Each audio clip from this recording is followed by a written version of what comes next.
let's talk about a man who's becoming a celebrity in his own right, I think. Europe's chief Brexit negotiator, Michel Barnier, briefed commissioners today on the state of negotiations. The update comes 1 week before European leaders gather in Brussels for the EU summit, and many hope to have a deal or at least break the deadlock by then. But there were few hints about progress today. Michel Barnier, our chief negotiator, briefed the college this morning on the latest state of play around the Article 50 negotiations with the United Kingdom. He recalled that decisive progress must be made in time for the October European Council next week, and negotiations at technical level will continue this week. Michel Barnier and his team are working day and night to reach a deal, but we are not there yet.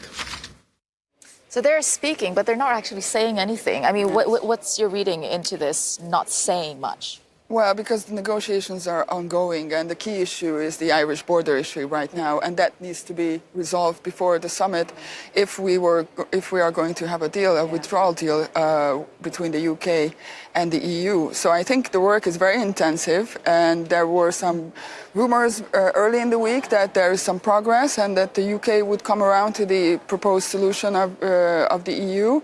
Now those voices are a bit more silent and reluctant, but let's see. I mean, as Barnier usually says, the clock is ticking, and we have the summit next week and one final chance next month in November at another summit, so work needs to be done. Normally we do get leaks. Do you think that we are actually much closer to a deal because no one wants to jinx it seems? I think we're at a very sensitive stage, hence why we've seen the choreography change quite a lot in the last couple of days. There was an expectation we were going to see new proposals published on the Irish border from the British, and an expectation that we get more detail on the future trade relationship from Michel Barnier published.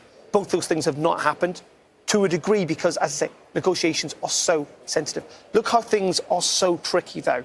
We have got the possibility now in these negotiations that in order to avoid a hard border or a border in the Irish Sea, that Theresa May get what she wanted, which is to keep the UK essentially inside the customs union. The European Union said they do not want that. They might give ground on that. But then, this afternoon, the DUP, the people who hold the balance power at Westminster, have said that if Theresa May compromises on their red line, the Irish border in the Irish Sea, that they would vote down the UK budget at the end of this month. Essentially a massive blow to confidence.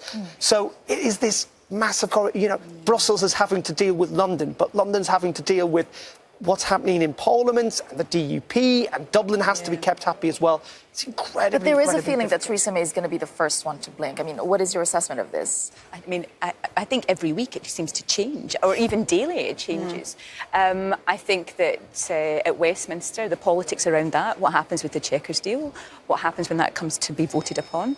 Yes, at a technical level, things are being negotiated, and there's two different things, the withdrawal agreement and the political declaration, and sometimes we just merge the two together. I think with the withdrawal agreement, it's 90% there, apart from the Irish border question. The political declaration is much more tricky because there's division within her cabinet, there's division within the government, there's division within the Parliament, and then it becomes all the politics of what's going on at Westminster. So it's a moving feast, and we just don't know. There are so many cogs moving in this. It's quite difficult for anyone, really. Even Michel Barnier, probably why he's up day and night, we're told, repeatedly. But the political declaration on the future relation is also held back as a sort of a trade-off with the Irish border issue to make Theresa May blink.